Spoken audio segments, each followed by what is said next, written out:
1 ሚሊዮን ሩብል ለማሸነፍ 6 ተጫዋቾች አሁን ላይ አገልግሎት በማይሰጥ የአእምሮ ህመም ሆስፒታል ውስጥ መደበቅ አለባቸው። በዚህም ከአዳኙ የ1 ሰዓት አሰሳ ማምለጥ የቻለ ብቻ የ1 ሚሊዮን ሩብሉ ባለቤት ይሆናል። እናንተም አካውንታችን እየተመታ ስለሆነ የምትችሉትን ያህል ኮፒ ሊንክና ሪፖስት በማድረግ ቪዲዮውን ጀምሩ። ተጫዋች 1 አርሴኒ በሆስፒታሉ የውስጠኛ ክፍል ውስጥ ለአመታት አቧራ የጠጡ የማያገለግሉ ብርድ ልብሶችን አገኘች። እናም ብዛት ያላቸውን እነዚህን ብርድ ልብሶች አንድ ላይ በመደራረብ ከስር ገብታ ተደበቀች። ተጫዋች 2 ክላቫ በትልልቅ ካርቶኖች የተሞሉ 2 ክፍሎችን አገኘ። እቅዱ ጄሪ የተባለውን የቤት እንስሳውን በአንድ ካርቶን ውስጥ አድርጎ በሌላ ክፍል ውስጥ በማስቀመጥ የአዳኙን ትኩረት አቅጣጫ ለማሳሳት ሲሆን፣ በተቃራኒው እሱ ግን በሌላኛው ካርቶን የሞላበት ክፍል ውስጥ ተደበቀ። ተጫዋች 3 ዲላራ ኮሪደሩ ላይ የተቀመጠ አንድ የእንጨት ሳጥን አገኘች። እናም ዲላራ በደንብ ተዘጋጅታ ነበር። አንድ አሮጌ ቁልፍ ወስዳ የሳጥኑን በር ቆለፈችው። እሷ ግን በሳጥኑ ጎን በኩል ባለው ቦታ አመቻችታ ተደበቀች። ተጫዋች 4 ማጎሜድ ወደ ውስጥ እንዳይገባ በፕላስተር የታሸጉ የተከለከሉ ብዙ ክፍሎችን አገኘ። ስለዚህ ክፍል ቁጥር 12ን በር በተመሳሳይ ለማሸግ ወሰነ። ምክንያቱም የጨዋታው ሕግ በፕላስተር የታሸጉ ክፍሎች ውስጥ መግባትን ይከለክላል። እሱ የመረጠው ክፍል ደግሞ ከውጭ ብቻ ነው ሊቆለፍ የሚችለው። በሩን ከቆለፈ በኋላ ማጎሜድ ወደ ውጭ ወጣ እና ጨዋታውን ለማሸነፍ ሲል ወደ ሌላኛው የውስጥ ክፍል ግዙፉ ማጎሜድ በጠባቡ መስኮት ውስጥ ራሱን አጨናንቆ ለመግባት ወሰነ። በመጨረሻም ከገባ በኋላ የቆሻሻ ከረጢት ለብሶ ራሱን እንደተጣለ ቆሻሻ አስመሰለ። ተጫዋች 5 ሊዮሻ የአእምሮ ሆስፒታሉ መስኮቶች ተጠግነው ወይንም ታካሚዎች እንዳያመልጡ ተብለው በአንዳንድ ቦታዎች በእንጨት መከለያዎች መዘጋታቸውን አስተዋለ። እሱም ተመሳሳይ መጠን ያላቸውን የእንጨት መከለያዎች አዘጋጅቶ ምንም ክፍተት ሳይተው መስኮቱን ዘጋውና ከመስኮቱ ጀርባ ተደበቀ።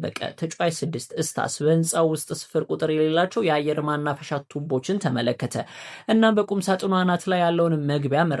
ውስጡ ያለው ቦታ ሰውነቱን ለመያዝ በቂ ነበር። ነገር ግን ወደ ላይ የወጣበት ወንበር የተቀመጠበት ቦታ በጣም ጎልቶ ይታይ ስለነበር ወደ ታች ረግጦ ጣለው። አሁን ሁሉም ተጫዋቾች ተደብቀዋል። የ1 ሰዓት ፍለጋው ሊጀመር ነው። ሰመር ሪል ስቴት በማስታወቂያ ዋጋ በካሬ 78,000 ብር ብቻ 50% የባንክ ብድር የተመቻቸለት በ2 ዓመት ከ6 ወር የሚረከቡት ወርልድ ክላሲካል አገልግሎቶች የተሟሉላቸው ዘመናዊ ቤቶችን በ10% ቅድመ ክፍያ የግሉ ያድርጉ እያለ ነው። በተጨማሪም የገና በዓል ቅናሽ ስላመቻቸን ፈጥነው በ0940 549942 ሃሎ ይበሉ ይላል። ይደውሉ፣ ይሸምቱ።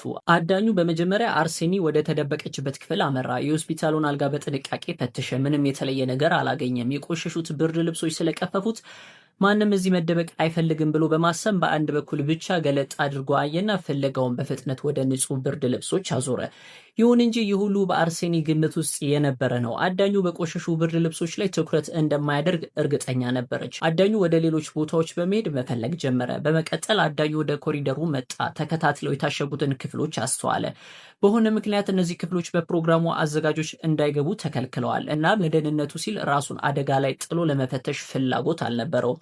አዳኙ በኮሪደሩ አጠገብ ባለው የእንጨት ሳጥን ፊት ቆመ። የተቆለፈው የሳጥን በር ምንም የተለየ ነገር አልመሰለውም። ውስጥ ያለችው ዲላራ የእግር ኮቴ ሲቀርብ ሰምታ ለመተንፈስ እንኳን አልደፈረችም።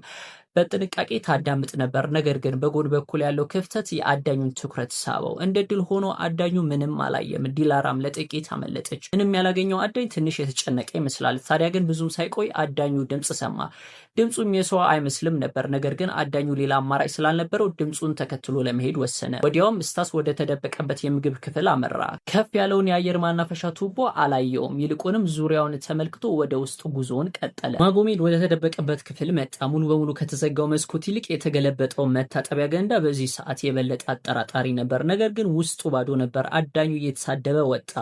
ፍለጋው ከተጀመረ 15 ደቂቃዎች ነግደዋል። አዳኙ ቢያንስ አንድ ሰው ማግኘት ቢችል ኖሮ እንዲህ አይበሳጭም ነበር። በዚህ ጊዜ አዳኙ በካርቶን የተሞላውን ክፍል አገኘ። እያንዳንዱን ቦታ በጥንቃቄ ለመፈተሽ ወሰነ። አዳኙ ካርቶኖቹን መፈተሽ ሲጀምር ተቃራኒው ክፍል ውስጥ የእንግዳ ድምፅ ተሰማ። ጄሪ የቤት እንስሳው ነበር። በወሳኙ ሰዓት የክላቫን ሕይወት አዳነ። ጊዜ ሳያባክን አዳኙ ድምፁን ተከትሎ ሄደ። አዳኙ ጄሪን አገኘው።